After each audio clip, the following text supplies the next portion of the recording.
We've got the top 10 must-adds for the week in fantasy baseball coming up next on Beat the Odds. Don't go anywhere. Hello, sports fans. Welcome back to another episode of Beat the Odds. We are back with Week 25's top 10 ads here for the week. If you like this type of content, be sure to like the video, subscribe to the channel, and ring that notification bell so you'll be notified whenever we drop an episode. We're not going to waste any time. We're diving right into number 10. We have Ronnie Mauricio. He's 24% owned, batting second in the lineup in New York. Over the last week, he's got a run on a homer, 5 runs batted in, and 2 stolen bases with a .222 average. He has 5 swipes and 45 at-bats in the majors so far for his career. Now that's impressive enough, but it's not Mauricio's claim to fame. He had an .852 OPS with 23 homers in the minors prior to his call-up. Now Mauricio has carved out a spot in the lineup here with the Mets out of contention and trading away some of their veterans. I would look for Mauricio to turn a few heads before the season comes to a close. Let's go to number 9. We got Logan O'Hoppe, 18% owned, batting 4th in the lineup in LA. 3 runs scored over the last 2 weeks, 2 homers, 3 runs batted in, 174 average. Now I'm buying shares of O'Hoppe in next year's draft as I am really liking what I'm seeing from him. He hits the ball hard, like 90% barrel hard, with a 90.2 mile per hour exit velo. As many young players do, he does lack plate discipline, but with a reshuffling coming in with the Angels here, that only bodes well for O'Hoppe as he's going to be getting some serious playing time next year. To number 8 we go. Christopher Morel, 55% owned, batting 3rd in the lineup in Chicago. Over the last week, he had 4 runs scored with 3 homers, 3 runs batted in, and a stolen base with a .286 average. Morel is no longer riding the pine with starts in the last 6 games here for the team. His defensive liabilities, of course, are well documented, but he can flat out hit. And when he's hitting, the Cubs will find a spot for him in the lineup. And if the Cubs are starting him, you should chew, as he has the ability to dominate when he is on. Let's go to number 7. We have Adam Ottavino, 42% owned, 3.2 innings pitched last week with 2 saves, 5 strikeouts, no ERA, .55 whip. Here's our weekly spotlight on a widely available reliever. I have to say, though, that I didn't realize how good a season Ottavino was having before I did this week's research. He has a sub-3 ERA and a 9K per 9 for the season, and that certainly plays as an RP3 in any league. And the fact that he's been on a nice roll over the last month convinces me that he should be picked up pretty much everywhere. To number 6, we have Willie Castro, 38% owned, batting 3rd in the lineup in Minnesota. 3 runs scored over the last week with a homer, 3 runs batted in, and a .207 average. He plays every day, and he bats near the middle of the lineup. That's a great floor. He also carries 4 positions for eligibility, and he has 31 stolen bags on the year.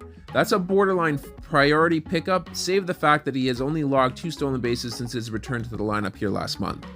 Nevertheless, Castro sports an 83% sprint speed, so the hope is that he finds his legs before the end of the season. Let's go to number 5. We got Robbie Grossman, 9% owned, batting 5th in the lineup in Texas. Over the last week, he's got 5 runs scored and 2 homers, 8 runs batted in, and a stolen base with a .409 average. Grossman is a pure contact hitter with elite plate discipline. He actually is ranked at near the top of the league for chase rate. He takes his walks, and he has enough speed to make some noise on the base pass. He's getting the playing time right now because of the injury to Adolis Garcia, who is currently aiming for a return next weekend. In the meantime, plug and play Grossman until that happens.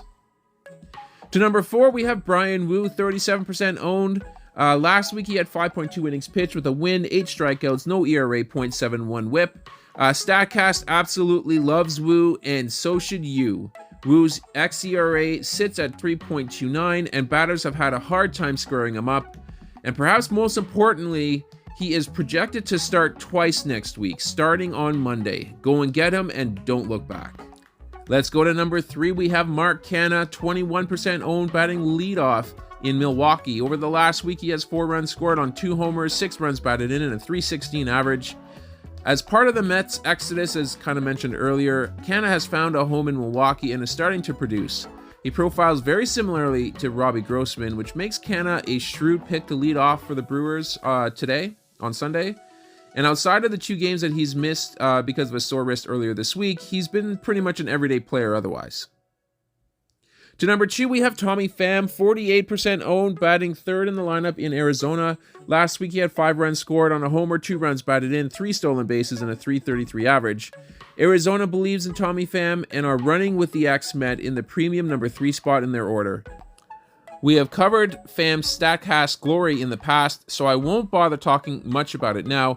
Suffice to say that this 5-category contributor stands a far better chance helping you out in winning your league than not.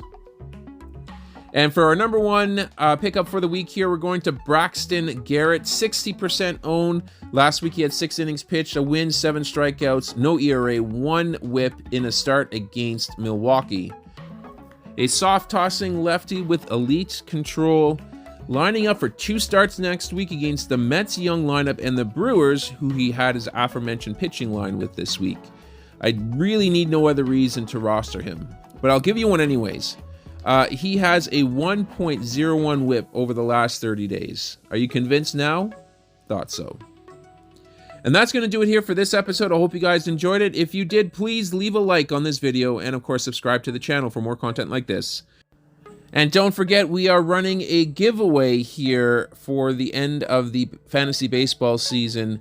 More information on that, of course, you'll see in the description box below. Well, that's going to do it here for us. We're going to sign off for now, but we're going to catch you guys on our next episode.